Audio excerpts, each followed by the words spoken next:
Good morning, good afternoon, good evening. Alrighty, so I am back because I have continued this conversation around power dynamics, sexuality, participant facilitator relationship, the spiritual community, doing the work, being supported, being held, not being rejected, and all of that.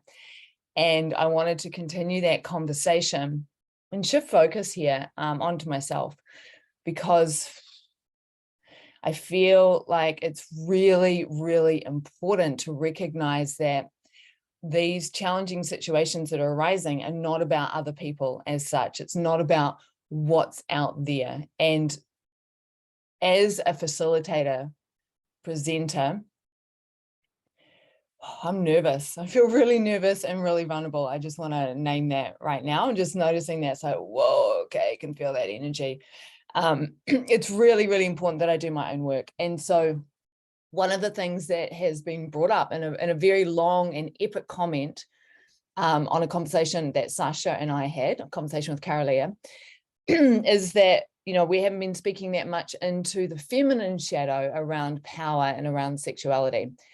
And no, we haven't spoken into that as much. And that's where I want to go today. And the only way for me to do that, well, it's maybe not the only way, but the best way for me to do that is to speak out of my own direct experience, which makes me feel really fucking nervous. But I need to do this, like if we're going to have these honest conversations, like those of us that have been pulled, I was going to say been pulled into the public arena around this stuff.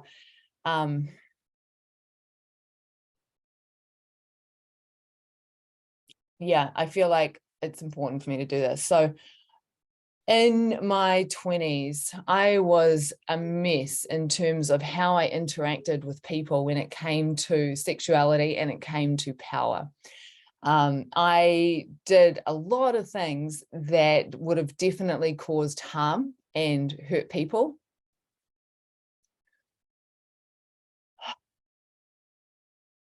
Like, oh my goodness. Yeah, I remember when I was like 20 and hanging out with one of my best friends and some really cool guys that we just met. And, I kind of knew she was maybe interested in one of the guys and she had to go home early, and I totally hit on him and ended up making out with him and, getting sexual with him. And she was leaving the next day. We'd been up in Auckland together. And I just remember her, when she sort of found out what I'd done and just telling me about her ride to the airport and how she felt. And,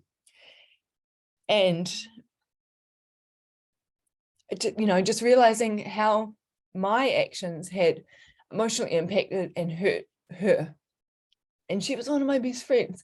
And it's not the only incident. It's not the only time, that I did things out of my own pain or trauma or out of, just fucking addiction to power as well. Not, that impacted and hurt my friends or people I didn't know. I operated on a policy at that time that it didn't matter to me if a guy was in a relationship, because that was his business and that was his boundary to hold. If I was single, there was nothing wrong with me with interacting with a guy who was in a relationship. And I even took that to the extreme of this one particular time of knowing full well this guy was in a relationship, but also knowing that he was kind of interested in me as such, and playing the fuck out of that and tempting and seducing and enchanting. And he was trying to hold the fucking boundary and he was saying no, and I wouldn't take no for an answer, And so I was doing like just not good stuff, stuff that hurt people. And yeah, these were the ways I was behaving.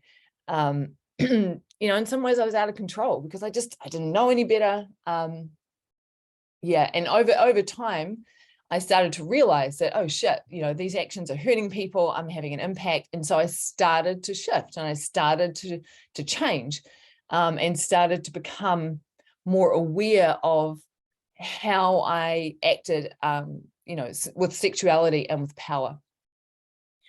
Coming into my 30s, so when I was 29, I ended up having an awakening / psychosis and ended up in the psych ward, which felt like a really public humiliation. At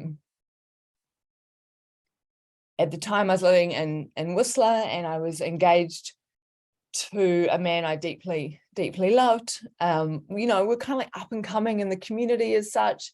He was, you know, a fucking rock star bartender, and he emceed the World Ski and Snowboard Festival, you know, introducing acts like Justin Timberlake and Black Eyed Peas. Like, I'm fucking backstage with Justin Timberlake, and like, all this stuff was happening.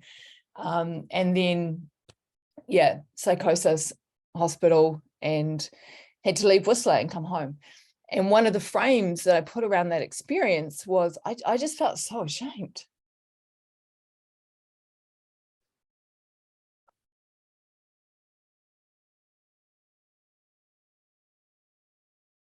And I felt like I'd been, you know, bad, and that my wild sexual behavior had led to this outcome and all the things. So in my 30s, when I got home, there was still a few times, you know, when I was like 30, 31, where I just acted out, and, you know, old behaviors came through, and they just didn't land the same way. Didn't work the same way either. And I started to realize, I'm like, fuck, I need to sort my shit out. Like, I'm a mess when it comes to relationships and men and sexuality. And, you know, like, I'm a fucking mess here. I need to sort shit out. And so that that was the beginning of like doing my work and starting to attempt to navigate relationships in a different way. And I was still playing shit out, you know, like in my 30s, just kind of checking the time frame here. So I would have been 35 in 2015, and I yeah, this is hard, but it feels really fucking important, you know, to recognize that there's a journey here that we're all on. And as we come into positions of power, it becomes really, really important for those of us who are in positions of power that we do our work and we integrate all the aspects so that we're less likely to act stuff out, because the more power there is, and when stuff acts out, the more damage and harm can be done. Yeah, so when in 2015, I wrote an article about this. I went to Prana Festival because I really liked this guy that I had just met. And one of the ways that I've operated in the past, or, you know, is that if I like a guy, I just put myself in his pathway. You know, I make myself available. I go to things where he is and I interact and see what happens. And so I did this, and, you know, this guy and I really connected, and there was totally a buzz and absolute opportunity to, you know, sexually interact and play. But I was beginning to realize that I didn't really want to have casual interactions with men, that I wanted to have a heart, you know, a deep heart, intimate relationship. And what was happening was this gap between what I really wanted and what was on offer. And I would take what was on offer because I also really loved the sex and the fun and the hanging out, but I really wasn't what I actually wanted, you know, and so I made a decision in that moment to actually own my desires around relationship and to not step in with this man sexually. And that was a really powerful turning point for me. That was the first time that I was like, I am going to contain my sexual energy, and I'm going to work skillfully with my sexual energy. And I'm not going to interact casually with men, because I was really afraid. Like, going to Prana in 2015 it felt like I would finally found my community. I found a place I felt at home. I found a place where I could express and play and become. And I was really afraid that if I started acting like I did in my 20s, that people would talk about me and judge me, and that I would do things I feel ashamed of, and it would get really messy again. So yeah, I made that decision to really orientate to brahmacharya and to contain my sexual energy, and to only interact with men sexually when we were stepping into a relationship. And there were a few times when I violated that. You know, there's one time that really springs to mind where a guy was interested in me, and we were, you know, we were starting to date as such, and I could just feel that I wasn't really into him, but I wanted to be into him, you know, and he's making the moves on me, and I'm in this space of like knowing it's not a match, wanting it to be a match. Sex is fun, you know, and you know, we'd had a couple of drinks, not many, like maybe 3 or 4, and just ending up surrendering to his lead, even though it wasn't a full body yes from me necessarily. And then, you know, he's wanting to get into a relationship with me, and I'm just going, oh, fuck, this isn't a thing, and having to say no to him and like all the stuff. But it was less messy. I'm getting less messy, you know.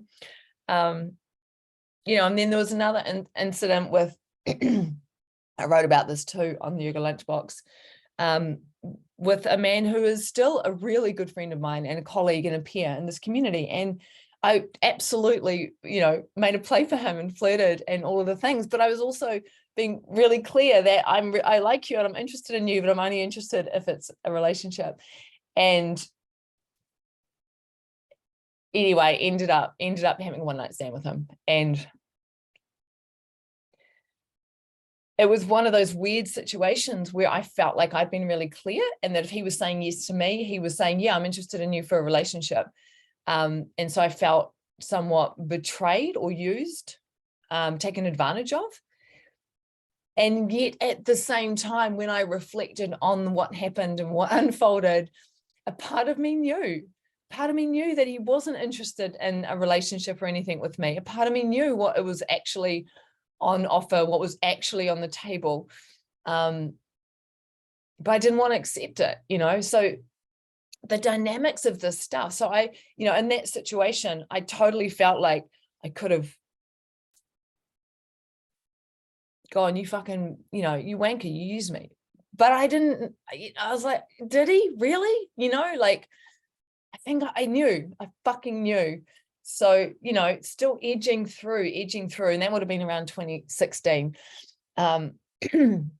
So I got better and better at it, and I've been getting better and better, but it's still an ongoing journey for me. You know, like I've just come out of a 3-year relationship, and it was awesome being in that relationship, because it gave me a container for my, you know, human needs for intimate connection and also sexual intimacy, right? And so that meant that it was really easy for me as a presenter, as a facilitator, as a leader in the community, to contain all of that in public, because I was with someone. So there was an avenue for it. Okay. So, you know, now I'm 6 months single, and fuck, I have to make a real effort, you know, to contain 2 things here. One is sexual desire, and the second is romantic, intimate desire. And I have a lot of awesome male friends. I've deliberately cultivate friendships with men because I love men. I love men so much. I absolutely fucking adore men. I love being friends with men. I love partying with men. I love men. And that, being friends with so many men who are amazing, awesome, wonderful men, and they're really fucking sexy. I have so many sexy male friends, and I can feel this part of me that wants to be in relationship, and, you know, and it kind of leaks into those friendships at different points in time. And that feels messy for me, and it feels vulnerable, and it feels potentially damaging for the friendship. So I'm constantly, you know, really trying to hold myself and not leak into those friendships in any way, shape, or form, whilst navigating my desire as a woman to be in relationship. And, you know, most of the people I work with in a professional capacity are women historically, but I'm starting to attract more men now. I work with more men one-on-one and in small group containers. And I'm really aware as a presenter, it's like, you know, of needing to hold myself and to not see the men I work with as my potential dating pool, right? Because they're not, and they cannot be, right? And that's something that doesn't just come easy per se. I have to be conscious and aware of it, you know, and to date, I've been really lucky that, you know, no man has stepped into my containers, etc., that I have felt a real like, holy fuck, dude, yeah. But when that happens, you know, I'm going to need to be so fucking clean because it will happen at some point. So this is an ongoing journey is my point. And I really feel for the men in our community, and I identify with them, the men that are being called out for, you know, their transgressions with women. I identify with those men because I know that I have the potentiality and have totally done that stuff in the past. You see, I'm no different. That's the thing, is that I am no different.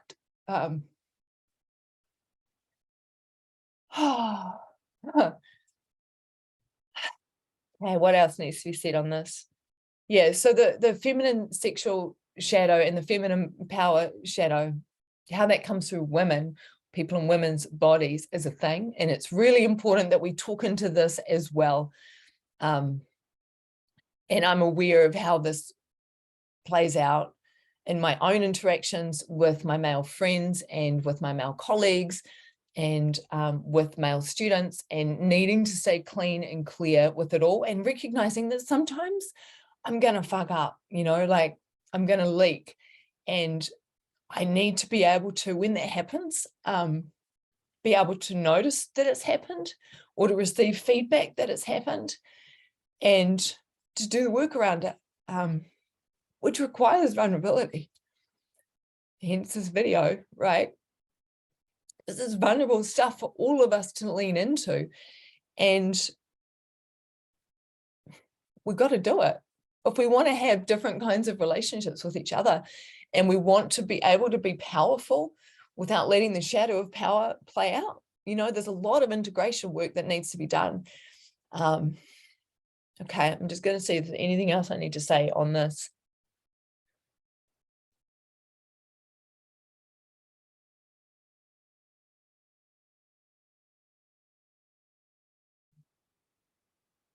Yeah, I do. I want to steer the conversation away from specific people in many ways, and talk about the collective, and talk about the dynamics, and talk about the energy that arises, and talk about sexual energy and power and the way that they interact, and the way that our trauma and our conditioning plays out, and how all of this soup informs the stuff. I just listened to a really amazing podcast with Dane Thomas that talks into this so beautifully. I learned so much in listening to that. So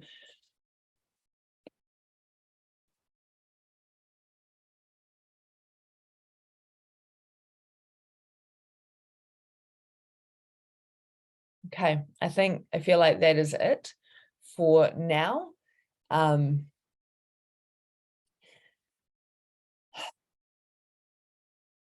My intention, my desire for us all as a community is to step into a level of maturity on how we orientate to all of this, and to recognize it's a journey for all of us, that we all have shadows in different areas of our lives, and those shadows will play out sometimes, you know, and if that can be held in love and we can do our work around it.